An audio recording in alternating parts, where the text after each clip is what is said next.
श्री गणेशाय नमः। श्री सरस्वत्यै नमः। श्री गुरुभ्यो नमः। श्रुतिस्मृतिपुराणानाम् आलयं करुणालयं नमामि भगवत्पाद शङ्करं लोकशङ्करं शङ्करं शङ्कराचार्यं केशवं बादरायणं सूत्रभाष्यकृतौ वन्दे भगवन्तौ पुनः पुनः। ईश्वरो गुरुरात्मेति मूर्तिभेदविभागिने व्योमवद्व्याप्तदेहाय दक्षिणामूर्तये नमः। योऽन्तः प्रविश्य मम वाचमिमां प्रसुप्तां सञ्जीवयत्यखिलशक्तिधरस्वधाम्ना अन्यांश हस्तचरणश्रवणत्वगादीन् प्राणान् नमो भगवते पुरुषाय तुभ्यम्। वंशी विभूषितकरान्नवनीरदाभात् पीताम्बरादरुणबिम्बफलाधरोष्ठात् पूर्णेन्दुसुन्दरमुखादरविन्दनेत्रात् कृष्णात् परं किमपि तत्त्वमहं न जाने। वसुदेवसुतं देवं कंसचाणूरमर्दनं देवकी परमानन्दं कृष्णं वन्दे जगद्गुरुम्। आज 9वें अध्याय तक हमारा चिंतन समाप्त हुआ है। तो पहले अध्याय से लेकर 9वें अध्याय तक जो कुछ भी हमने देखा था उसका संक्षेप में चिंतन विचार आज करने वाले हैं।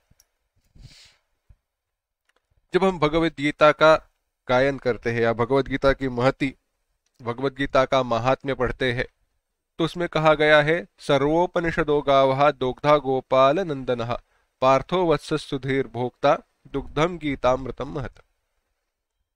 उपनिषद रूपी गौओं का अगर दूध निकाला जाए तो वह दूध यह भगवत गीता है, यानी उपनिषदों का जो सार है, उपनिषदों का जो संदेश है उसको इकट्ठा करके यह भगवत गीता बनी हुई है। यानी उपनिषदों से वह भिन्न नहीं है, इसीलिए भगवत गीता को भी उपनिषद कहा गया है। भगवत गीतोपनिषद इति श्रीमद् भगवत गीतासु उपनिषत्सु हम हर एक अध्याय के अंत में कहते हैं।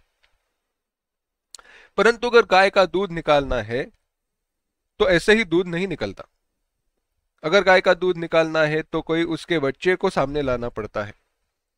तो यहाँ पे उपनिषद रूपी गौओं का दूध निकालना, उपनिषद रूपी गौओं का माने उपनिषदों का सार निर्माण करने की जरूरत, आवश्यकता भगवान को क्यों हुई? क्या ऐसा कारण था, हेतु था जिस हेतु से भगवान ने, जिस प्रयोजन से भगवान ने यह सार निर्माण किया? तो वह है अर्जुन, अर्जुन को देने के लिए। पर अर्जुन को देने का निमित्त क्या हुआ? वह निमित्त, वह संपूर्ण इस शास्त्र के प्रवृत्ति का प्रस्ताव बताने के लिए। शास्त्र प्रवृत्ति प्रस्ताव, पहले अध्याय को संत ज्ञानेश्वर जी महाराज ने बड़ा उचित नाम दिया है, शास्त्र प्रवृत्ति प्रस्ताव। सामान्यतः हम कहते हैं अर्जुन विषाद योग, अर्जुन विषाद तो है, परंतु अर्जुन विषाद से भी ज्यादा यह जो नाम है शास्त्र प्रवृत्ति प्रस्ताव, यह ज्यादा उचित है। क्योंकि आगे जो कुछ भी संदेश दिया गया है, दूसरे अध्याय से लेकर, दूसरे अध्याय से 11वें श्लोक में मुख्य उपदेश शुरू होता है, उससे लेकर अंत तक सर्वधर्मान परित्यज्य इस श्लोक तक जो कुछ भी संदेश आया है वह संपूर्ण संदेश किस कारण से निर्माण हुआ, क्यों दिया गया, इसका हेतु, इस प्रस्ताव, इसका प्रयोजन, यह सब हमें पहले अध्याय में पता चलता है। इसीलिए पहले अध्याय का महत्व बहुत है। वास्तव में देखा जाए तो सिखाने के लिए, एज ए टीचिंग, पहले अध्याय में कोई सीख, शिक्षा नहीं दी गई। बस केवल अर्जुन ने अपने मन की व्यवस्था बताई, जो कुछ भी हो रहा था उस युद्ध भूमि में, रण क्षेत्र में, वह सब बताते गए। अर्जुन ने क्या कहा, अर्जुन ने भगवान से क्या कहा, भगवान ने कुछ किया, भगवान ने कुछ कहा, उसके बाद ये दुर्योधन का कुछ कहना है, यह सब कुछ बताया गया। परंतु इस सब कथन में ऐसे ऐसे करो, यह अच्छी बात है, यह सही है, ऐसा कोई संदेश भगवान ने नहीं दिया है। अगर विचार करें, एक थोड़ा भिन्न विचार में बताता हूं चिंतन के लिए। भगवत गीता हम नाम देते हैं इसको, श्रीमता भगवता गीता। श्रीमता भगवान के द्वारा गाई गई, भगवान के द्वारा बताई गई। इस दृष्टि से विचार करें तो भगवान ने पहले अध्याय में कुछ बताया है क्या, कुछ ऐसे सीख दी है क्या? वैसे देखा जाए तो नहीं है। भगवान ने केवल क्या कहा, देखो इन लोगों से तुम्हें युद्ध करना है, बस। बाकी कहीं पे भी भगवान वाचा नहीं है। तो भी इसका भगवत गीता में समावेश, अंतर्भाव करने की आवश्यकता क्यों है? क्योंकि वह शिक्षा की प्रक्रिया है। अर्जुन के मन में जो विषाद है उसको बढ़ावा देने का कार्य भगवान ने स्वयं किया। क्यों? क्योंकि यह सीख अर्जुन को निमित्त करके लोगों तक पहुंचानी थी। अगर इस दृष्टि से विचार करें तो केवल न ये अर्जुन के लिए बताई गई है, परंतु अर्जुन को निमित्त करके अर्जुन जैसी भावना को, दुविधा को, द्वैत को प्राप्त हुए सारे जो अज्ञानी अविवेकी मनुष्य है, जो अपना भला चाहते हैं,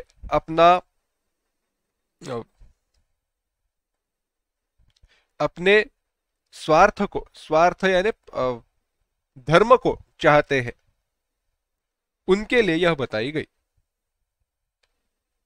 तो अब विचार करते हैं ऐसा क्या निमित्त हुआ, ऐसा क्या है पहले अध्याय में जो हमें समझना चाहिए। पहले अध्याय में अगर कुछ समझना है तो बस यही बात है, शोक मोह इनसे ग्रस्त होना। क्या अर्जुन युद्ध नहीं कर सकता था? युद्ध के लिए अर्जुन तो पहले से ही तैयार था। फिर भी जब युद्ध भूमि में अपने लोगों को उसने, अर्जुन ने सामने देखा, तब उसका धैर्य, उसका विवेक चला गया। अर्जुन का विवेक नष्ट हो गया। क्यों? शोक मोह, अहमेशा मम एते, यह मेरे है, मैं इनका हूं। यह जो शोक और मोह है, इसी के कारण विवेक और बुद्धि का विनाश होता है। और यह जब होता है तो सही क्या गलत क्या,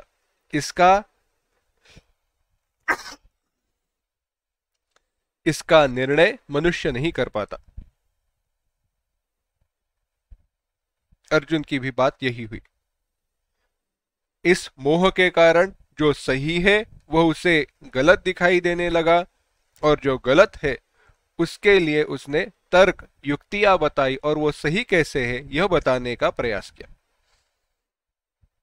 हमारे जीवन में कई घड़ियां, कई पल ऐसे आते हैं कि हम अंदर ही अंदर मानते हैं, जानते हैं कि यह बात सही नहीं है, फिर भी उसका समर्थन करके वही सही कैसे है यह हम बताना चाहते हैं, क्योंकि उसके होने न होने से हमारा अहंकार जुड़ा हुआ रहता है। इसी विचार को बताने के लिए पहले अध्याय की प्रवृत्ति है। अध्यायों में श्लोक कहीं जहां पे आवश्यकता है वहीं पे मैं किसी श्लोकों का विचार करूंगा, नहीं तो संदेश, मुख्य संदेश क्या है इसी का हम विचार करने वाले हैं। तो उसमें अर्जुन ने जो कुछ भी युक्तिवाद किए हैं वह हम देखने वाले नहीं है, परंतु उसका का तात्पर्य हमें क्या समझना चाहिए, यही युक्तिवाद हम करेंगे ऐसी बात नहीं है। परंतु हम जो युक्तिवाद करते हैं हमारे कर्मों का, हमारे विचारों का समर्थन करने के लिए, क्या वह शास्त्र के अनुसार, भगवद अनुमति के अनुसार है या नहीं, इसका विचार हमें करना चाहिए। विचार करके देखिए, एक सामान्य सा उदाहरण बताते हैं।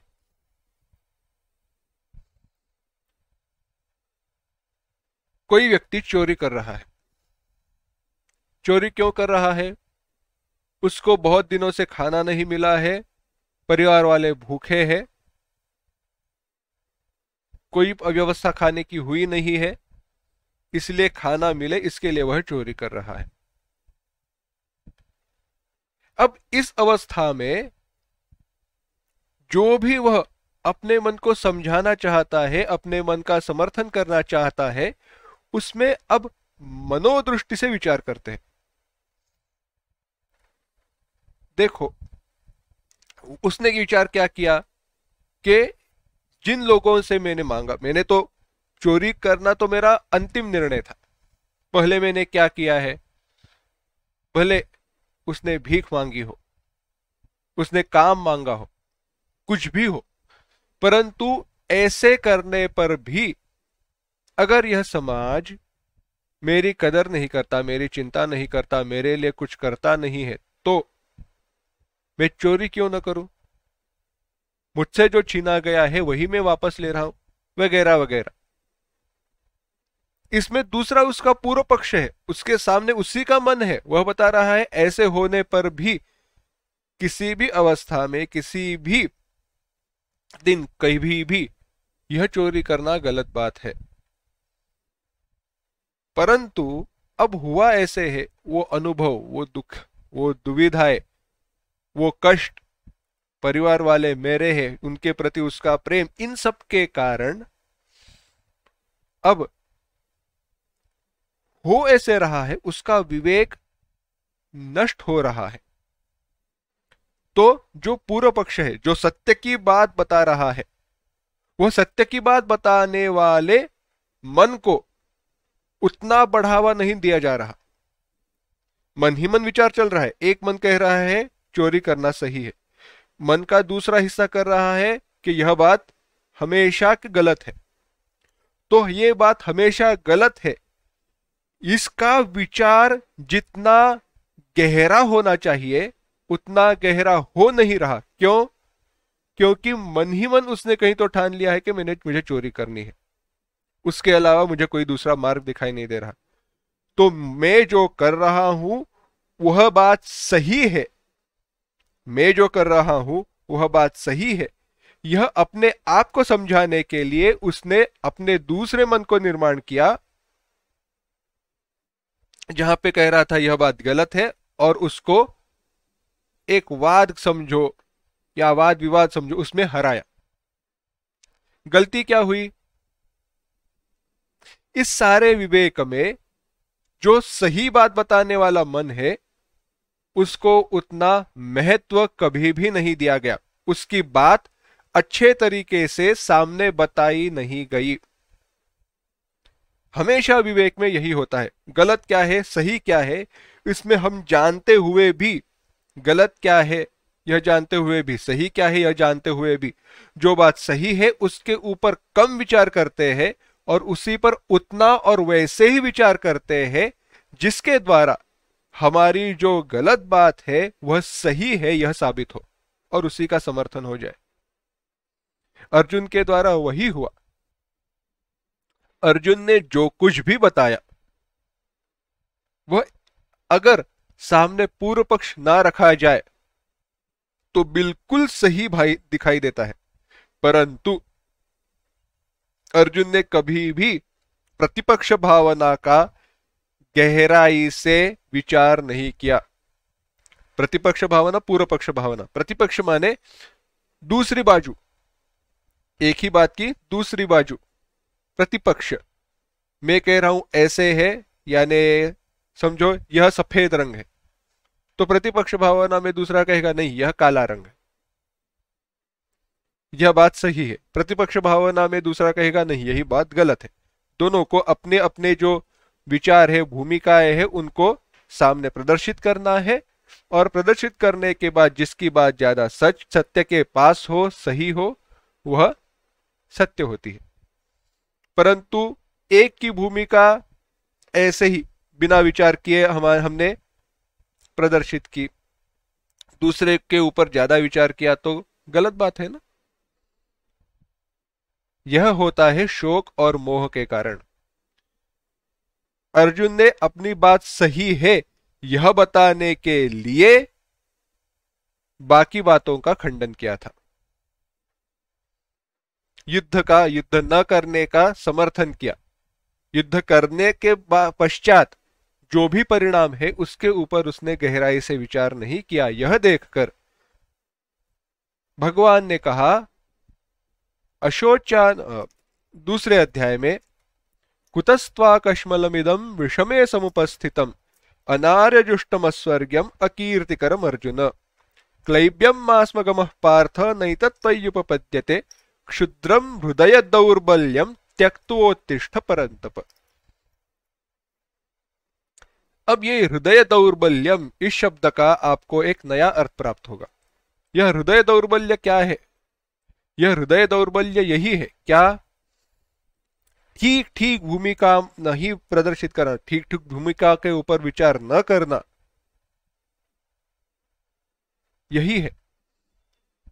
विषमे समुपस्थितम, गलत जगह पर दुविधा में पड़ जाना, विवेक नष्ट हो जाना। युद्ध भूमि में यह तुम्हारी बात गलत है। इसी से शुरुआत करते हुए भगवान ने कहा, भगवान अर्जुन तुम्हें युद्ध करना होगा। परंतु अर्जुन अपनी बात बताते गया, कहने लगा भगवान यह कैसे हो सकता है, मैं अपने लोगों से कैसे लड़ पाऊंगा। अब यह देखकर भगवान को एक बात पता चली कि अर्जुन का जो शोक है, मोह है, वह काफी गहरा है। अर्जुन का जो शोक है, मोह है, वह काफी गहरा है और इसको अगर दूर करना है तो स्पेशल ट्रीटमेंट आवश्यक है। क्या करे? तो भगवान ने उपदेश की शुरुआत की, उपदेश देना शुरू किया। कहां से किया? दूसरे अध्याय के 11वें श्लोक से किया। इसके पूर्व में हुआ क्या है? अर्जुन को एक बात पता चली है कि मेरी कहीं तो गलती हो रही है, परंतु गलती कहां पे हो रही है यह वो समझ नहीं पा रहा था। और यह न समझ पाने के कारण वह भगवान को शरण गया और कहा, भगवान अब तुम ही मुझे मार्ग दिखाओ। जब अर्जुन ने ऐसी शरणागति ली, भगवान को शरण गया, तब जाकर भगवान ने उपदेश किया, अशोचानन्द व शोचस्तम इत्यादि। अशोचानन्द व शोचस्तम से लेके उपदेश की शुरुआत हुई है। क्या क्या बताया? जो कुछ भी बताना चाहिए वह सब कुछ दूसरे अध्याय में बताया गया। अगर भगवत गीता का भी सार कहीं देखना है, 15वें अध्याय में तो आया है, वह तो तात्पर्य निर्णय है। परंतु अगर भगवत गीता का लघु रूप देखना है, भगवत गीता में जो भी विषय आए हैं उनका जैसे क्रम है उसी दृष्टि से विचार करना है, तो वह दूसरे अध्याय में दिखाई देता है। एक तो ज्ञान का उपदेश, कर्मयोग का उपदेश और उसके साथ ही साथ जीवन मुक्त के लक्षण, साधना का उपदेश। भगवान दूसरे अध्याय में कहते हैं, देखो अर्जुन, जिसके बारे में शोक नहीं करना चाहिए उसके बारे में तुम शोक कर रहे हो। जो अशोच्य है, जिसके बारे में शोक नहीं करना चाहिए, वह क्या है? तुम्हारे यह जो भी सगे संबंधी है जिनको तुम अपना समझ रहे हो, वह सब कुछ। जो कुछ भी मेरा है, उपदेश क्या है? जो कुछ भी मेरा है वह मैं नहीं हूं और वह मेरे शोक के लिए पात्र नहीं है। जो कुछ भी मेरा है वह मैं नहीं हूं, जो मैं हूं वह मेरा नहीं है। जब कहते हैं ये मेरा शरीर है, पर हमारा वर्तन कैसे होता है? मैं हूं। पैर दर्द करते तो मुझे दुख हुआ, यह बात गलत है। इसके बाद भगवान ने 3 दृष्टि से उपदेश किया। एक तो आत्मा के दृष्टि से, आत्मा की मृत्यु नहीं होती, इस दृष्टि से उपदेश करते हुए भगवान ने कहा कि युद्ध करना सही कैसे है। तुम्हें लगता है तुम इनको मारने वाले हो और ये मरने वाले हैं, परंतु ऐसी बात है नहीं। क्योंकि आत्मा के अपने स्वरूप की कभी न मृत्यु होती है, न कभी उसका जन्म हुआ है, और शरीर के मरने पर यह कभी नष्ट नहीं होता। अगर तुम जीव की बात कहो तो जिसका जीव रूप से जन्म हुआ है उसकी मृत्यु निश्चित है, और जिसकी मृत्यु निश्चित है उसके मृत्यु के बारे में शोक करना सही बात नहीं है, साधु बात नहीं है, विद्वत जनों की बात नहीं है, पंडिताई नहीं है। अरे जो वस्तु टूटने वाली है उसके बारे में शोक करके क्या फायदा? जो नष्ट होने वाली है, जो अपरिहार्य है, उसके बारे में शोक करना गलत है। और तीसरी बात, अगर तुम धर्म के दृष्टि से विचार करो तो धर्म के दृष्टि से भी यही बात सही है कि तुम्हें युद्ध करना चाहिए, क्योंकि युद्ध न करने से तुम्हें और ज्यादा पाप लगने वाला है। अगर तुम यह धर्मीय युद्ध नहीं करोगे तो तुम्हें पाप, केवल पाप ही नहीं, तुम्हारा स्वधर्म और तुम्हारी कीर्ति दोनों चले जाएंगे। भगवान क्या कहते हैं?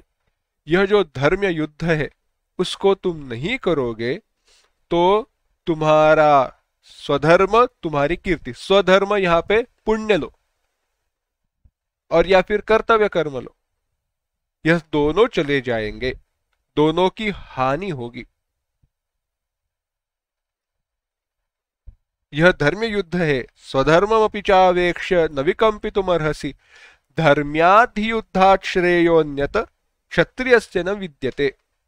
और तुम्हारे लिए इस धर्म्य युद्ध, धर्म के लिए किया जाने वाला जो यह युद्ध है, यह युद्ध करने के सिवा और कोई कल्याणकारी, पुरुषार्थजनक दूसरी कोई बात नहीं है। यह जो प्राप्त हुआ युद्ध है, जो धर्म की रक्षा के लिए लड़ा जा रहा है, वह युद्ध तुम्हारे लिए स्वर्ग के द्वार की जैसा है। जीतने पर यहीं पर तुम्हें स्वर्गलोक की प्राप्ति होगी, यहीं पर स्वर्ग के जैसे सुख की प्राप्ति होगी। मृत्यु के बाद तो होनी ही है, परंतु युद्ध में मृत्यु भी प्राप्त होता है तो भी तुम्हें स्वर्ग की ही प्राप्ति होने वाली है। इसीलिए अर्जुन, तुम्हें युद्ध करना आवश्यक है। अच्छा ठीक है, धर्म की भी बात छोड़ दो, धर्म छोड़ दो, जीव छोड़ दो, आत्मा छोड़ दो, यह सब बात छोड़ दो। तुम युद्ध नहीं करोगे, तुम बड़े शूरवीर हो, तुम्हारे अपने बल पर बल का गर्व है, अपने धनुष का गर्व है, अभिमान है। अगर तुम युद्ध छोड़कर चले जाओगे तो लोग क्या कहेंगे? डर गया, भाग गया, कोई इसमें दम था ही नहीं, कभी हम जानते थे। केवल पहले हमारी कुछ कमी थी, हमने कुछ गलतियां की इसलिए यह जीता करता था। जब इसको पता चला कि अपना कोई सामर्थ्य यहां पे चलने वाला नहीं है तो अर्जुन भाग गया युद्ध से। तो तुम्हारी जो अकीर्ति है उससे होगा क्या? तुम्हें गुस्सा आएगा और तुम युद्ध करने के लिए प्रवृत्त हो जाओगे। यानी तुम्हारा जो स्वभाव है वह तुम्हें युद्ध करने के लिए प्रवृत्त करेगा ही। क्षात्र स्वभाव झुंझवील तुझ, संत ज्ञानेश्वर जी महाराज कहते हैं, तुम्हारा जो क्षात्र स्वभाव है, क्षत्रिय स्वभाव है, वह तुम्हें शांत बैठने नहीं देगा। हमारा भी एक जो स्वभाव है वह हमें वो कर्म करने के लिए प्रवृत्त करता ही है, उससे हम भाग नहीं पाते। अगर ऐसी बात है, हम इन कर्मों से जो हम करने से भाग नहीं सकते हैं, परंतु कर्म करे तो भी दुविधा है, तो भी कहीं ना कहीं पाप की प्रवृत्ति है, बंध की प्राप्ति है, तो क्या करे? इसीलिए भगवान यहीं पे कहते हैं कि मैं तुम्हें ऐसी बुद्धि बताता हूं, ऐसा ते भीता सांख्ये बुद्ध्या बुद्धिर्योगे तिमाम शृणु। भगवान कहते हैं ऐसा ते भीता सांख्ये बुद्धिर्योगे तिमाम शृणु, बुद्ध्या युक्तो यया पार्थ कर्म बंधम प्रहास्यसि। मैं तुम्हें ऐसी बुद्धि बताता हूं, ऐसे बुद्धि यानी ऐसा विचार, ऐसे ऐसा ज्ञान देता हूं जिसको लेकर, जिसको पकड़कर जब तुम कर्म करोगे तो तुम्हें कर्म के द्वारा किए गए बंध की प्राप्ति नहीं होगी। कर्म के द्वारा किए गए बंध की प्राप्ति तुम्हें उससे नहीं होगी। तो यह कहने के बाद भगवान कर्म योग का उपदेश करते हैं। कहते हैं कि कर्म करने से कोई छूटा नहीं, कर्म तो सबके लिए है ही। ऐसा कोई व्यक्ति नहीं है जो कर्म किए बिना रह पाएगा। कर्म क्या है वगैरह इसका विशेष विचार हम जैसे तीसरे अध्याय में जाएंगे तब करेंगे। परंतु कर्म करने की प्रक्रिया, कर्म करने के पूर्व पीछे का विचार, बुद्धि, इसके द्वारा कर्म के ऊपर विजय पाया जा सकता है। कर्म के ऊपर विजय पाना माने कर्म करते हुए कर्म के बंधन को प्राप्त न करना। किया गया हर कोई कर्म बंधन के लिए कारण होगा ही, परंतु उसके पीछे किस बुद्धि के द्वारा कर्म किया गया है वह डिसाइड करेगा, वह निर्णय करेगा कि बंधन को प्राप्त होना है या नहीं होना है। तो कर्म क्या है? जो कुछ भी हमारे द्वारा किया जाता है वह सब कुछ कर्म है। अभी 9वें अध्याय में हमने विचार किया था, वहां पे क्रिया और कर्म ऐसे भेद किया गया। जो भी शास्त्र के द्वारा विहित है, शास्त्र के द्वारा बताया गया है, उसे कर्म समझो, और शास्त्र विहित अन्य, शास्त्र के द्वारा जो बताया गया है उससे जो भी भिन्न है, चलना है, दौड़ना है, हाथ हिलाना है, छींकना है, यह सारी क्रियाएं समझो। विशेष बंधन किसका है? शास्त्र के द्वारा विहित जो है उसी का बंधन निर्माण होता है, क्योंकि पाप पुण्य की निर्मिति होती है। बंधन माने क्या? संसार का बंधन माने क्या? पाप पुण्य की निर्मिति जिसके द्वारा होती है वह बंधन निर्माण करने वाला कर्म है। तो भगवान कर्मयोग का उपदेश करके बताते हैं कि स्थितप्रज्ञ कैसा है। स्थितप्रज्ञ कैसा है? स्थितप्रज्ञ शांत रहता है, उसका मन कभी भी विचलित नहीं होता, सुख दुख इन दोनों में समान रहता है, और नित्य भगवत चिंतन में, ब्रह्म चिंतन में लीन हुआ रहता है। उसके लिए आनंद के प्राप्ति के लिए कर्म करने का कोई प्रयोजन नहीं रहता। उसने अपने सारी इंद्रियों को अपने वश में किया है, विषयों के प्रति वो भागता नहीं है। ऐसा व्यक्ति जो होता है वह स्थितप्रज्ञ है, ब्रह्मज्ञानी, जीवन मुक्त। तो अब अर्जुन के मन में प्रश्न निर्माण हुआ, भगवान अगर ऐसी बात है, भगवान तुमने क्या कहा, कर्म से श्रेष्ठ क्या है? ज्ञान है। ऐसी बात होते हुए भी तुम मुझे कर्म के लिए प्रवृत्त क्यों कर रहे हो? इस प्रश्न के साथ तीसरा अध्याय शुरू होता है। भगवान ने कहा, अर्जुन बात सही है, तुम्हारी बात बिल्कुल सही है, परंतु एक बात ध्यान में रखो, मैंने पूर्व में ही 2 प्रकार की निष्ठाएं मेरे द्वारा पूर्व में कही गई है। एक सांख्य योगियों के लिए और एक कर्म योगियों के लिए। चित्त के शुद्धि की प्राप्ति के लिए जो मार्ग है वह दो मार्ग मैंने दो प्रकार से बताए गए हैं। ज्ञान योगेन सांख्यानाम कर्म योगेन योगिनाम। इसमें जो कर्मयोगियों के लिए है वह तुम्हारे लिए ज्यादा आवश्यक है, इसीलिए तुम्हें कर्म के लिए प्रवृत्त कर रहा हूं। कर्मयोग का सारांश क्या है? कर्मयोग का सारांश इतना ही है, जो कुछ भी कर्म हो रहा है उसके पीछे के सत्य को जानो, सत्य को जानकर अपने मन में उस सत्य को रखकर कर्म करो। यहीं पे भगवान कर्म यज्ञ इसका विचार बताते हैं। भगवान कहते हैं यह सारा जो कर्म है वह एक दूसरे के ऊपर निर्भर है। यहां पे कर्म इस शब्द का अर्थ है यज्ञ। भगवान ने उदाहरण दिया, क्या तुम क्या करो? यज्ञ करो। किसके लिए करो? क्योंकि यज्ञ के कारण देवताओं का पोषण होगा। देवताओं का पोषण होगा तो उनके द्वारा भारी वर्षा की जाएगी, वर्षा के कारण तुम्हारा पोषण होगा। यानी एक दूसरे का तुम पोषण करो। और ऐसा उपदेश ब्रह्मा जी ने सृष्टि के पूर्व में, सृष्टि की उत्पत्ति के साथ किया था।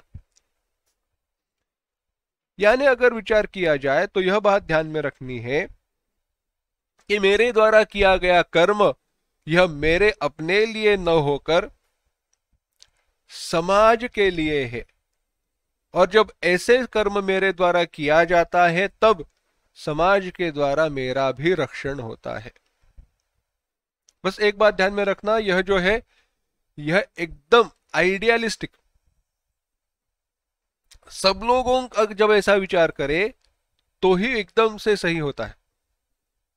नहीं तो इस दृष्टि से, इस प्रकार से कर्म करने वाले को भारी मात्रा में मानसिक संतुलन रखने की आवश्यकता है। क्या है मैं बताता हूं, इसमें हमारे व्यावहारिक क्या त्रुटियां है, व्यावहारिक क्या कठिनाइयां है वह भी बताता हूं। पहले एक दृष्टांत बताता हूं। पेड़ के अंग क्या है? मूल है, पत्ते है, फल है, फूल है, शाखाएं है। अब हरेक का एक विशेष काम है। वह काम करना अगर उस अंग ने छोड़ दिया तो संपूर्ण वृक्ष का विनाश हो जाएगा। मूल ने जमीन से पानी ग्रहण करना छोड़ दिया, सारा वृक्ष नष्ट हो जाएगा और अंत में मूल भी स्वयं नष्ट हो जाएगा। पत्तों ने अन्न बनाना छोड़ दिया, वृक्ष का विनाश है, पत्ते भी झड़ जाएंगे। जो शाखाएं है आधार देना छोड़ दिया, वृक्ष नष्ट हो जाएगा। यानी जब पत्ते अपने लिए नहीं किंतु संपूर्ण पेड़ के लिए अन्न बनाते हैं तो उस अन्न के कारण शाखाओं का पोषण होता है, मूल को भी पोषण मिलता है, मूल के द्वारा पानी का ग्रहण किया जाता है, इसीलिए वह पत्ते का भी पोषण होता है, उसको आधार मिलता है। शाखाएं जब पत्तों को आधार देती है, शाखाएं जब पत्तों को आधार देने का काम करती है तब जाकर पत्ते अन्न बना पाते हैं। वही उनके द्वारा सारे वृक्ष में सम्मिलित किया जाता है, संपूर्ण अंगों अंगों तक पहुंचाया जाता है, इसीलिए वृक्ष रह पाता है। इसीलिए शाखा को भी आधार मिलता है, उसका पोषण होता है। अगर ऐसी बात है, ऐसे विचार है तो विचार कीजिए, कोई भी एक अंग अपना कर्म करना रोक दे, अपने लिए ही काम करना शुरू कर दे, अगर किसी डाली ने कहा नहीं, मैं केवल अपने आप को आधार दूंगी, पत्तों को नहीं दूंगी, वह टूट कर झड़ जाएगी। किसी पत्ते ने कहा नहीं, मैं अपने आप के लिए ही अन्न बनाऊंगा, बाकी किसी को दूंगा ही नहीं, सारे पत्ते झड़ जाएंगे, एक एक पत्ता झड़ जाएगा। यानी मेरा अस्तित्व तभी है जब समाज का अस्तित्व है। यह जो एक व्यापक भूमिका है, इस भूमिका के साथ जब हम विचार करते हैं, कर्म करना शुरू करते हैं, तो कर्म का हमारे प्रति सुख दुखात्मक जो प्रभाव है वह कम होने लगता है। कर्म में क्यों करूं? जो कुछ भी आज प्राप्त हुआ कर्म, परिवार वालों के लिए धन कमाना हो, समाज की रक्षा के लिए जो कुछ भी प्राप्त टैक्स है या फिर कहीं पे दान देना है, जो कुछ भी है वह करना हो, वह क्यों है? क्योंकि मेरा दायित्व है, मुझे वो करना चाहिए, आवश्यक है, उसी के द्वारा मेरा पोषण हो रहा है। इसीलिए भगवत गीता कहता है यो न ददाति, अकेले ही उन कर्म फलों का जो भोजन करता है वह स्तेन एव सह। इसीलिए जैसे बताया गया है शास्त्र के द्वारा, वैसे कर्म करते वक्त यह बात ध्यान में रखनी है। क्या?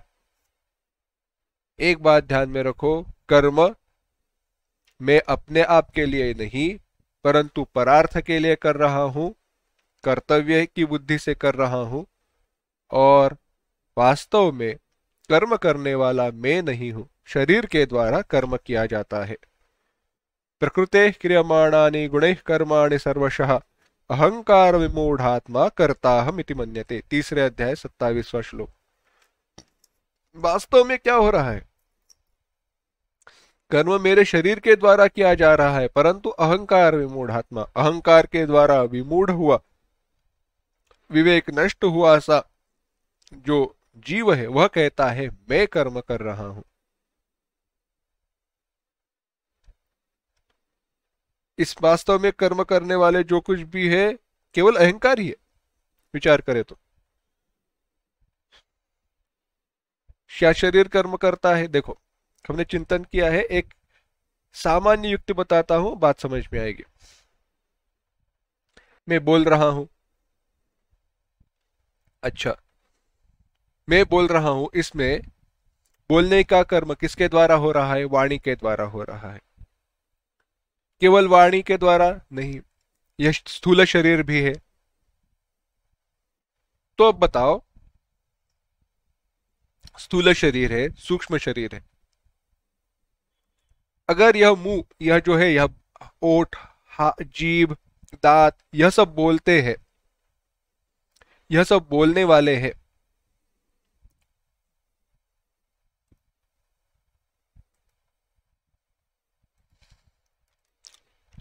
अगर यह सब बोलने वाले हैं तो मृत्यु के बाद भी जो शव रहता है, वह जो प्रेत रहता है, उसके पास भी जीभ है, दांत है, शरीर है, परंतु वह बोलता नहीं है। विचार कीजिए, अगर वह बोलने लगा तो कौन उस वहां पे खड़ा रहेगा? कोई नहीं रहेगा। तो कहोगे नहीं नहीं नहीं, उसमें से प्राण चले गए। अच्छा, तो प्राण बोलते हैं।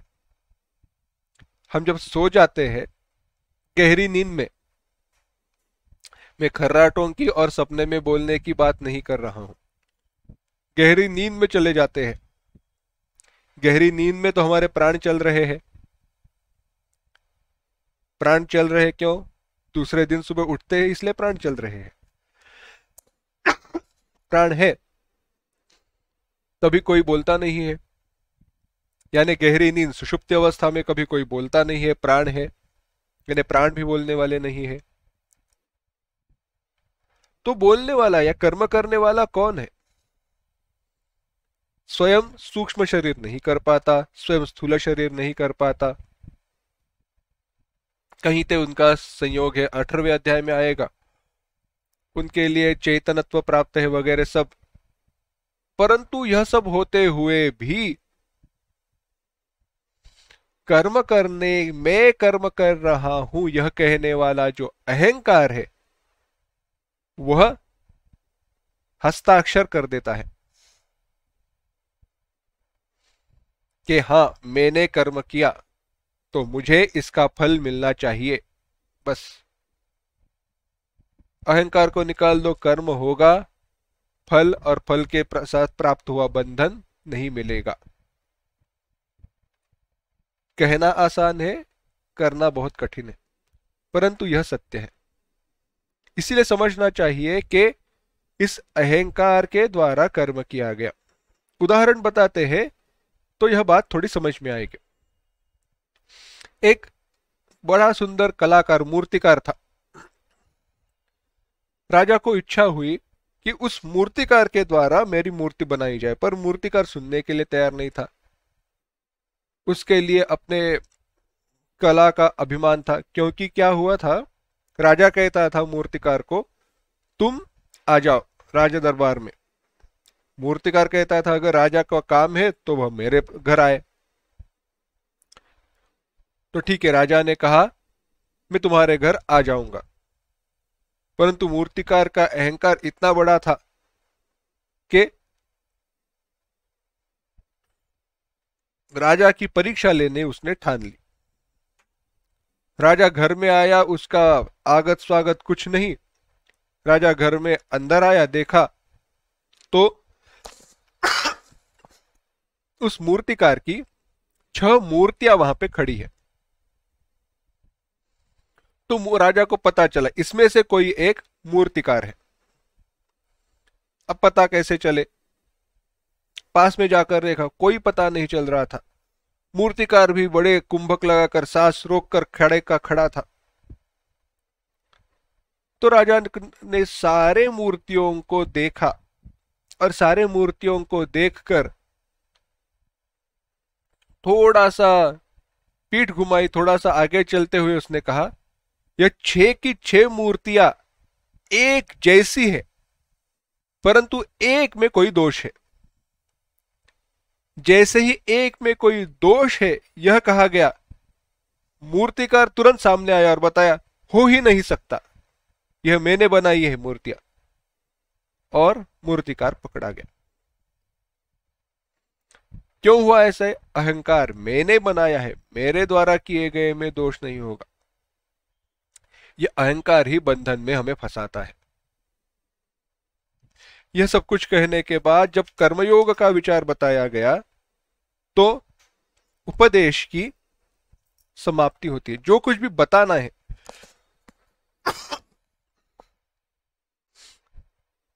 जो कुछ भी बताना है उसकी समाप्ति होती है। यानी क्या, जो कुछ संदेश देना था दे दिया गया। इसलिए तीसरे अध्याय के बाद में जो कुछ भी आया है वह इस दूसरे और तीसरे अध्याय का विस्तार है। दूसरे तीसरे अध्याय में जो उपदेश किया गया है उसी का विस्तार आया है। कैसे समझे? क्योंकि चौथे अध्याय के शुरुआत में भगवान ने गुरु परंपरा, शास्त्र की परंपरा बताई गई। उपनिषदों में, वेदों में, शास्त्र में यही विचार है कि संपूर्ण उपदेश होने के बाद यह उपदेश किसके द्वारा कैसे प्राप्त हुआ यह बताया जाता है। इसी दृष्टि से तुलना करें तो यहाँ पे भगवत गीता का जो प्रारंभिक मुख्य उपदेश है वह समाप्त होकर उसी का विस्तार आगे शुरू होता है। चौथे अध्याय में क्या कहा? चौथे अध्याय में भगवान शुरुआत में कहते हैं कि किससे द्वारा कैसा यह ज्ञान प्राप्त हुआ, मेरे जन्म, मेरे अवतार का हेतु क्या है। मेरे अवतार का हेतु है परित्राणाय साधूनाम विनाशाय च दुष्कृताम धर्म संस्थापनार्थाय संभवामि युगे युगे। धर्म के रक्षण के लिए मेरा जन्म है, धर्म का रक्षण हो इसी के लिए। धर्म का रक्षण कैसे हो? धर्म का रक्षण कैसे होगा? धर्म के अनुसार आचरण करने वाले लोगों की जैसे संख्या बढ़ेगी वैसे ही धर्म का आचरण होगा, रक्षण होगा। धर्म की रक्षा के लिए यही मुख्य हेतु है। धर्म कोई ऐसी वस्तु नहीं है कि द्वारपाल रखा गया, वॉचमैन रखा है और रक्षण हो रहा है। धर्म की रक्षा तभी होती है जब धर्म के अनुसार काम करने वाले लोग जो है उनका रक्षण होता है और ज्यादा से ज्यादा लोग धर्म के अनुसार वर्तन करने के लिए प्रवृत्त होते हैं। इसीलिए भगवान यहाँ पे अपने अवतार का प्रयोजन बताते हैं और आगे ज्ञान कर्म संन्यास योग का विचार बताते हैं। यह तत्व ज्ञान का वाचक है, ज्ञान के द्वारा कर्म संन्यास। भगवान यहाँ पे कहते हैं कि विवेक ज्ञान और शास्त्र ज्ञान यह दोनों आवश्यक है। धर्म का ज्ञान, शास्त्र का ज्ञान, यह सब कुछ आवश्यक है। जो जैसे मेरा पूजन करते हैं उसी वैसे ही मैं उनको कर्म फल देता हूं। वास्तव में ब्रह्म ही सत्य है। इसीलिए जिसकी आसक्ति संपूर्ण नष्ट हो गई है, जो देहाभिमान ममत्व इसके द्वारा रहित हुआ है, जिसका चित्त परमात्मा में स्थिर हुआ है, ऐसे व्यक्ति के सारे कर्म संपूर्णतः नष्ट हो जाते हैं। आगे भगवान कहते हैं, ऐसे परमात्मा को जानो जिसको प्राप्त करने पर इस प्रकार का मोह फिर से कभी भी प्राप्त नहीं होगा। परंतु इसके लिए ज्ञान आवश्यक है और इस ज्ञान के जैसा पवित्र, पुनाति, पावन करने वाला कोई नहीं है। और यह ज्ञान किसे प्राप्त होता है? श्रद्धावान लभते ज्ञानम तत्पर संयतेन्द्रियः ज्ञानम लब्ध्वा पराम शांतिम अचिरेणाधिगच्छति।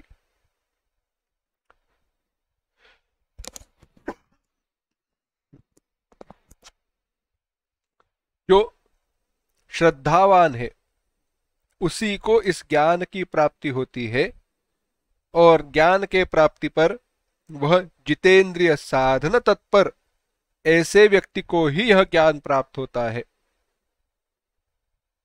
श्रद्धावान जितेंद्रिय साधन तत्पर को ही ज्ञान की प्राप्ति होती है और इस ज्ञान को प्राप्त करने पर वह भगवत परमात्म रूप, ब्रह्म रूप परम शांति को प्राप्त होता है।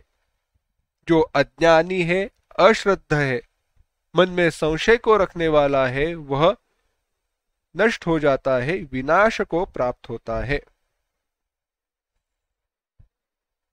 अब भगवान यह सब कुछ बताने के बाद फिर से अर्जुन को कहते हैं, तुम युद्ध के लिए तैयार हो जाओ। अब भगवान कहते हैं, अब अर्जुन के मन में प्रश्न निर्माण हुआ, भगवान, तीसरे अध्याय में मैंने प्रश्न किया था कि ज्ञान और कर्म इसमें से क्या श्रेष्ठ है, ज्ञान और कर्म इसमें से क्या करे? तो आपने कहा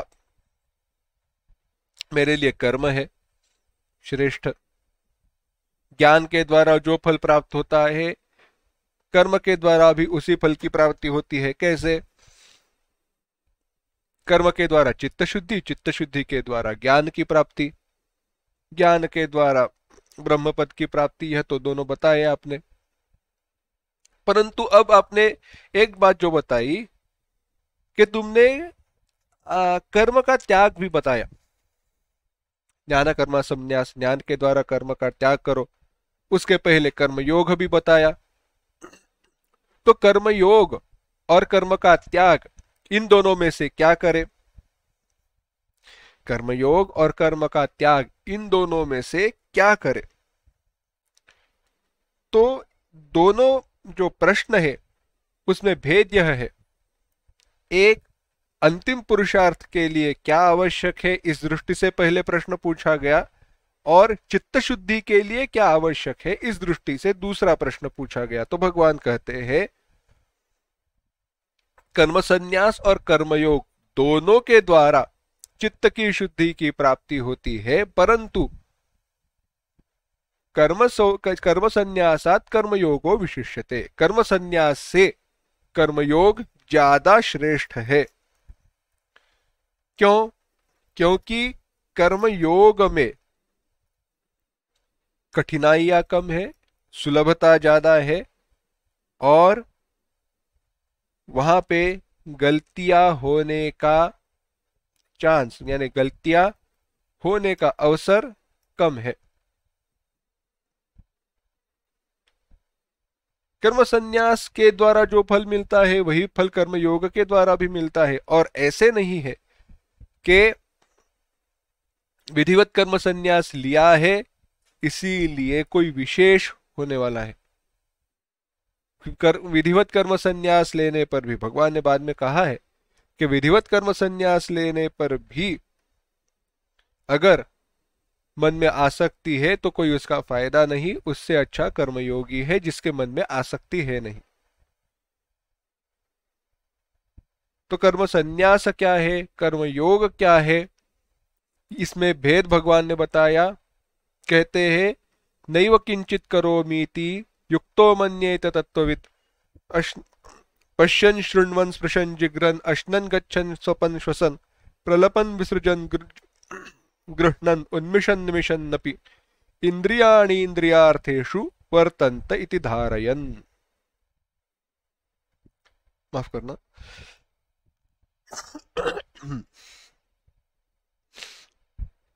इंद्रियां के द्वारा इंद्रिया विषय के लिए अपना सारी इंद्रियां अपने विषयों में वर्तन करते रहते हैं, यानी विषयों के प्राप्ति को विषयों की प्राप्ति में लगी हुई रहती है। परंतु यह सब कुछ होते हुए भी जो विद्वान विवेकी यतमान साधक है, जो समझता है, तत्ववेत्ता है, साधक ने तत्ववेत्ता है, वह क्या समझता है?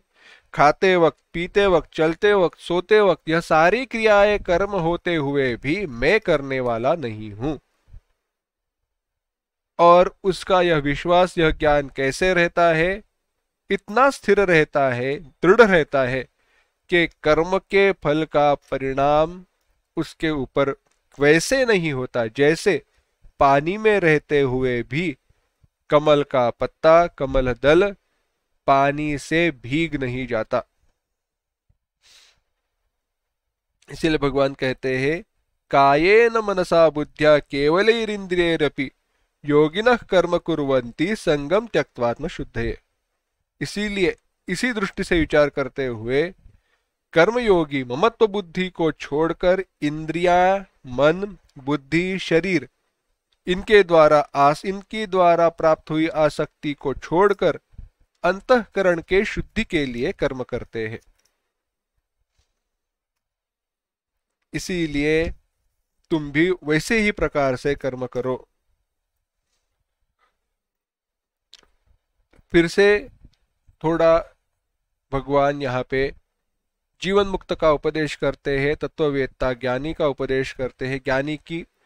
ज्ञानी कैसे होता है यह बताते हैं। कहते हैं वह ब्रह्म में लीन होने के कारण बाह्य विषयों के प्रति उसकी आसक्ति नहीं होती, उससे वह लिप्त नहीं होता, और ब्रह्म में लीन होने पर प्राप्त होने वाला जो सात्विक सुख है उसी में वह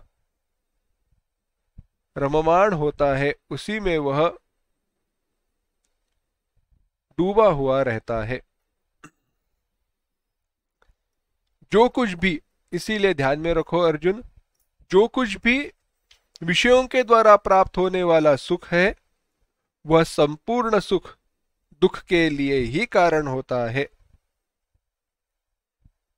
इसीलिए अर्जुन यह ध्यान रखो कि जो पुरुष कर्म फल का आश्रय न लेते हुए कर्तव्य कर्मों का आचरण करता है वही सन्यासी है और वही भी योगी भी है।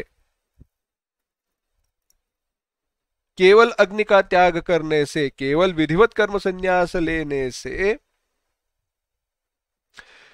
चित्त शुद्धि की प्राप्ति होने वाली है, ऐसे नहीं, आचरण महत्वपूर्ण है। यही बात बताते वक्त भगवान छठे अध्याय को शुरुआत करते हैं और वहां पे योग का उपदेश करते हैं। भगवान कहते हैं कि योग किसी को सिद्ध होता है, चाहे वो कर्मयोगी हो, कर्म सन्यासी हो। विशेषता से यहाँ पे कर्म सन्यासियों का विचार किया है, भाष्यकार ने भी वही अर्थ बताया है। परंतु किस आचरण के कारण, कैसा आचरण हो तो यह योग प्राप्त होता है, और यह कैसे करना चाहिए, कैसे बैठना चाहिए, कैसा आसन हो, यह सब कुछ भगवान ने यहाँ पे बताया। शनैः शनैरुपरमेत्, इसके ऊपर हमने चिंतन किया था कि उपरम करना यानी क्या है, मन को आत्मा में लीन करना है यानी क्या है, बुद्धि में लीन करना है यानी क्या है, चिंतन कैसे करना है, ब्रह्म चिंतन करना है, ब्रह्माकार वृत्ति निर्माण करना है, यह सब कुछ भगवान ने यहाँ पे बताया। और कहते हैं भगवान, प्रशांत मनसम ह्येनम योगिनम सुखमुत्तमम उपैति शांत रजसम ब्रह्म भूतम अकल्मषम। जो सच्चिदानंद घन परमात्मा से एक हुआ है, उसको परम आनंद की प्राप्ति होती है। यह सब कुछ कैसे हो, संक्षेप में विचार करते हैं। यहाँ पे जो कुछ भगवान ने बताया, भगवान कहते हैं पहले तो अपने इंद्रियों के प्रति जो विचार है, वृत्तियां है, मैं इंद्रिया नहीं हूं, इससे आवृत्त करके अपने मन में उन विचारों को लीन करना चाहिए। क्यों? मन ही सबका अधिष्ठान है, परंतु यह मन प्रेरित करने वाली, मन के ऊपर नियंत्रण करने वाली बुद्धि है, तो मन को बुद्धि में लीन करना चाहिए। बुद्धि को हिरण्यगर्भ में लीन करना चाहिए। हिरण्यगर्भ यानी समष्टि अहंकार, और उस समष्टि अहंकार को ब्रह्म में लीन करना चाहिए। यानी एक को छोड़कर जो श्रेष्ठ बताया गया उसका हमें चिंतन करना चाहिए।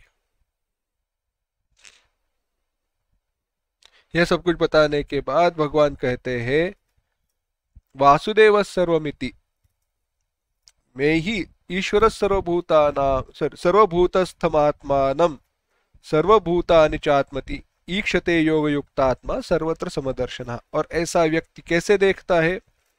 भगवान को सब जगह पर, सब में देखता है। तो भगवान कहे, तो अर्जुन प्रश्न करता है कि भगवान आपने बताई बात सही है, परंतु यह योग की प्राप्ति करना बड़ा मुश्किल है, बड़ा कठिन है। मन का नियंत्रण करना, निग्रह करना इतना आसान नहीं है। भगवान कहते हैं बिल्कुल सही है अर्जुन, चंचलम ही मन कृष्ण, मन तो चंचल है, परंतु अभ्यासेन तो कौन्तेय वैराग्येण च गृह्यते, वैराग्य और अभ्यास के द्वारा इसको स्थिर किया जा सकता है। इस मार्ग पर चलते वक्त साधक के लिए सबसे बड़े दो दुश्मन कौन है? तो भगवान कहते हैं इसमें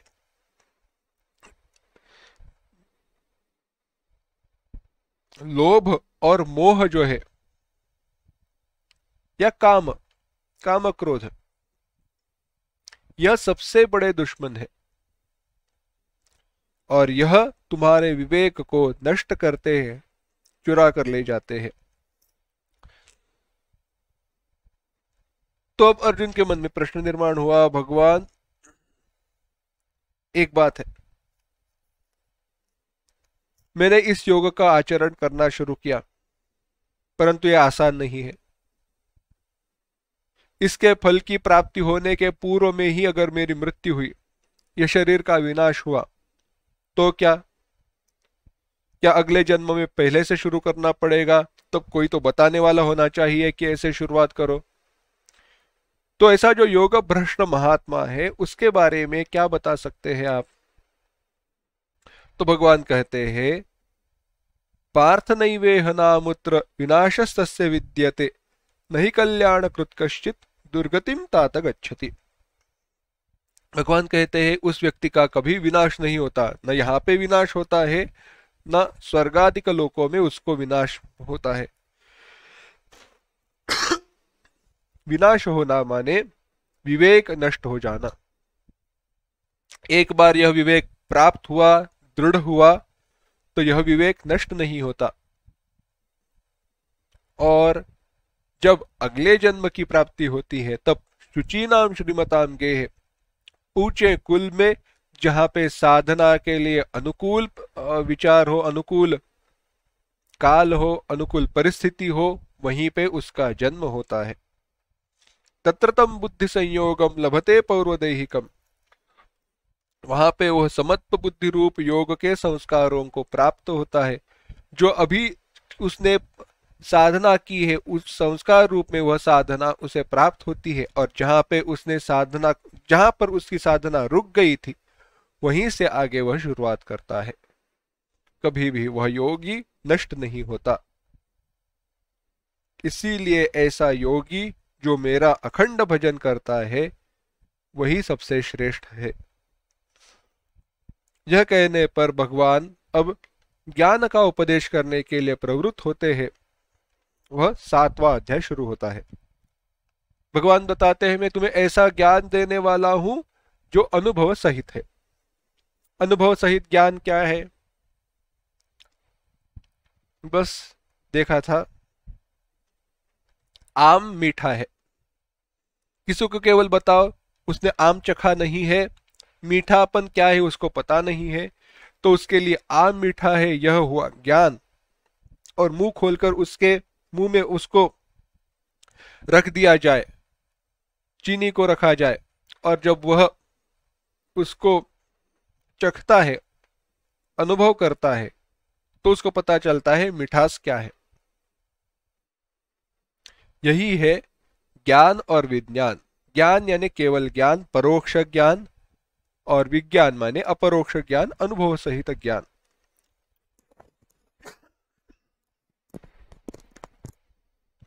तो ज्ञान बताने के लिए भगवान ने अपनी प्रकृति का विचार बताया, मेरी प्रकृति कैसी है और मैं कहां कहां पे हूं।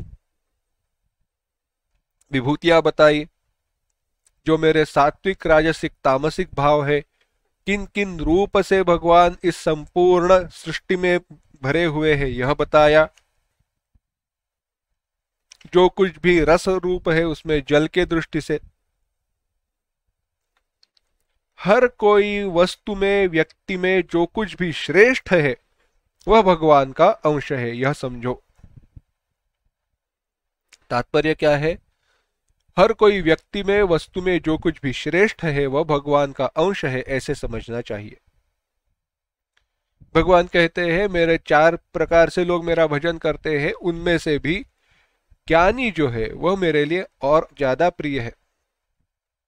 क्या वो विशेष प्रिय क्यों है? क्योंकि वो मेरा आत्मा ही है, वो मुझसे भिन्न है नहीं। ये सारे लोग उदाराः उत्कृष्टाः, सारे भक्त उत्कृष्ट है, परंतु ज्ञानी मेरे हृदय में रहने के कारण, ज्ञानी के हृदय में मेरा स्थान होने के कारण वह मेरे लिए और ज्यादा प्रिय हो जाता है।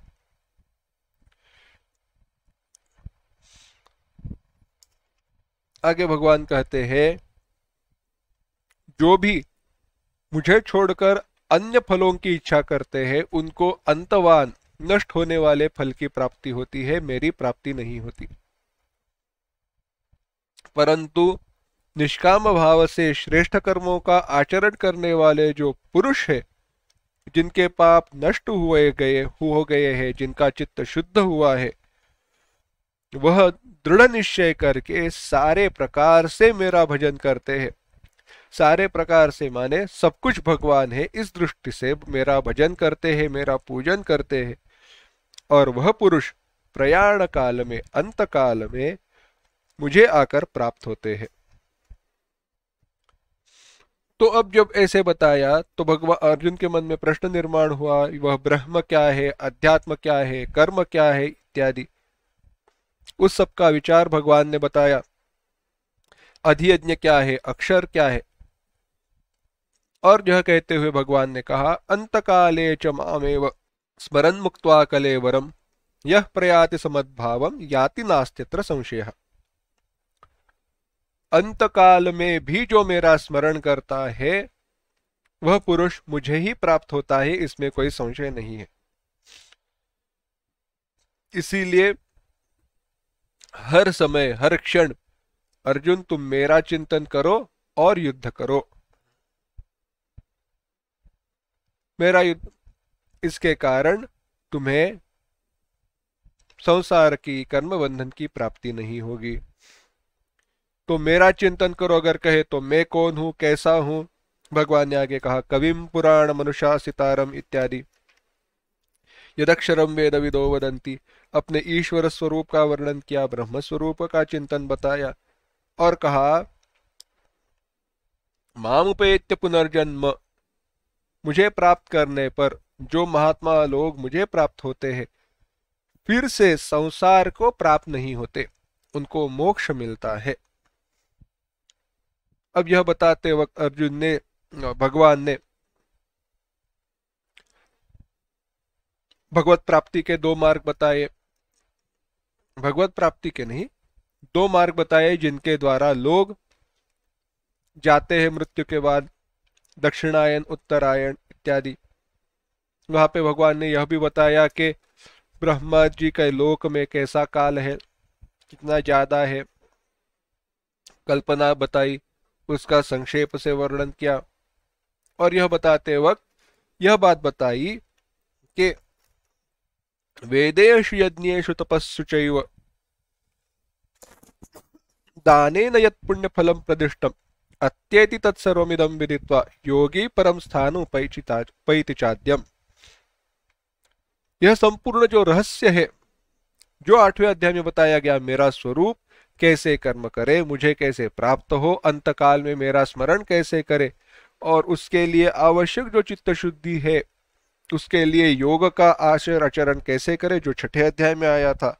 यह सब कुछ विचार बताकर भगवान कहते हैं, योगी पुरुष जिस रहस्य को तत्वतः जानकर पुण्य फल को प्राप्त करता है, वह निस्संशय इस संसार को लांघ कर परम पद को प्राप्त होता है। यह जो गुह्य ज्ञान है, मैंने तुम्हें अत्यंत भक्तिपूर्व मेरे भजन करने वाले मेरे भक्त अर्जुन तुम्हें मैंने बताया, पर यह बात एक बार फिर से बता रहा हूं, तुम ठीक से सुनो। ऐसे कहते हुए भगवान ने फिर से ज्ञान और विज्ञान का विचार बताया। कहा कि सारे भूतों की जगह पर, सारे भूतों में मैं स्थित हूं, सारे भूत मुझ में स्थित है, परंतु यह होते हुए भी न मैं उनमें हूं न वे मुझ में है। अगर तुम रूप और नाम इनका विचार करो तो न मैं उन नाम रूपों में हूं न वो वे नाम रूप मुझ में है, परंतु उनका स्वरूप जो ब्रह्म है, आत्मा है, वह मैं हूं और मैं वे हूं। हम दोनों एक ही है।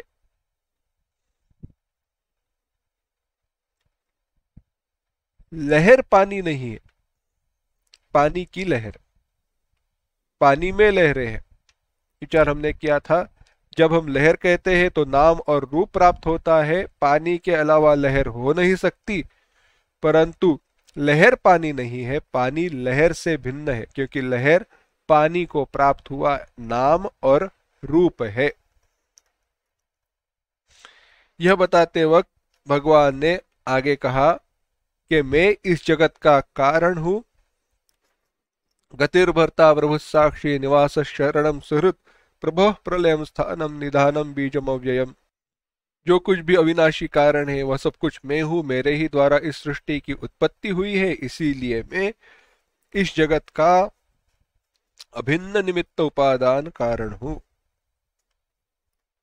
मैं इस सृष्टि की उत्पत्ति स्थिति लय का कर्म करता हूं, परंतु उस कर्म से मैं लिप्त नहीं होता। वह कर्म कभी मुझे बंधन मेरे लिए बंधन निर्माण नहीं करता। वास्तव में सारे देवताओं का भजन पूजन करते हुए भी लोग मेरा ही भजन पूजन कर रहे हैं, परंतु वे जानते नहीं है। वास्तव में वास्तव में लोग मेरा पूजन करते हुए भी न जान अन्य देवताओं का पूजन करते हुए भी मेरा ही पूजन करते हैं, परंतु वे जानते नहीं है। जैसे किसी व्यक्ति को चीनी के गुलाब जाम में जो चाशनी रहती है वह शक्कर की चीनी की बनी हुई है, पता ही न है, और उसको शक्कर खानी नहीं है, वह खाए तो होगा क्या? उसको पता नहीं है इसलिए उसने चाशनी नहीं शक्कर खाई नहीं, ऐसे तो हो नहीं सकता ना। गुलाब जामुन खाया, रसगुल्ला खाया, मीठा तो खाया गया, पर उसको समझो पता ही नहीं है, ऐसे तो होना मुश्किल है, परंतु उसको पता ही नहीं है कि यह वस्तु मीठी है, यानी मीठास क्या है यह भी पता नहीं है। कहने की बात यह है, न जानने के कारण वह समझ नहीं पाते कि अन्य देवताओं का भजन करते हुए भी वह मेरा भजन कर रहे हैं। परिणाम क्या होता है? वह नष्ट होने वाले फलों को प्राप्त करते हैं। ऐसे कर्मफल जो नष्ट होने वाले हैं, अल्प फलदायी है, उन्हीं की इच्छा करते हैं। मेरी इच्छा मुझे प्राप्त करने का विचार कभी भी नहीं करते। परंतु जो विवेकी है, वैराग्यवान है, वह केवल मेरे हित में प्राप्ति की इच्छा करते हैं। ऐसे व्यक्ति तुरंत मुझे प्राप्त होते हैं। अब भगवान और कहते हैं, अगर कोई व्यक्ति है अत्यंत दुराचारी है, परंतु विवेकोदय के कारण विवेक के कारण अगर धर्माचरण के लिए प्रवृत्त हो गया है, उस मार्ग पर दृढ़ हो गया है, तो पूर्व में कितना दुराचारी था, कितना बुरा था, उससे मेरा कोई लेना देना नहीं। अब जो उसके मन की स्थिति है, अवस्था है, चित्त की शुद्धि है, उसी के अनुसार मैं उसे कर्म फल देता हूं, उसी के अनुसार मैं उसे फल देता हूं और वह मुझे प्राप्त होता है। ऐसे कह के भगवान कहते हैं, अनित्यम सुखम लोकम इमं प्राप्य भजस्व माम। चाहे पूर्व में कैसे भी कर्म हुआ हो, चाहे पूर्व में कितना भी पाप पुण्य हुआ हो, एक बार इस अनित्य और असुख ऐसे लोक की, इस संसार की प्राप्ति होने पर भगवान कहते हैं, मेरा भजन करो, माम भजस्व। हे अर्जुन, मन मना भव, अपने मन को मुझ में समर्पित करो। मत भक्तः भव, मेरा भक्त बनो, मेरा ही पूजन करो, मुझे नमस्कार करो। ऐसे करने पर मुझ परमात्मा को, ब्रह्म को ही तुम प्राप्त हो जाओगे, इसमें कोई संशय नहीं है। इसके साथ 9वें अध्याय का भी उपदेश समाप्त हुआ। इसके आज हमने पहले अध्याय से लेके 9वें अध्याय तक जो भी भगवान ने बताया उस विचारों का चिंतन किया। अगली बार हम 10वें अध्याय के चिंतन को शुरुआत करेंगे, परंतु आज यहीं पे रुकते हैं। ओम असतो मा सद्गमय, तमसो मा ज्योतिर्गमय, मृत्योर्मा अमृतंगमय। ओम शांति शांति शांति। हरि ओम। श्री गुरुभ्यो नमः। हरि ओम।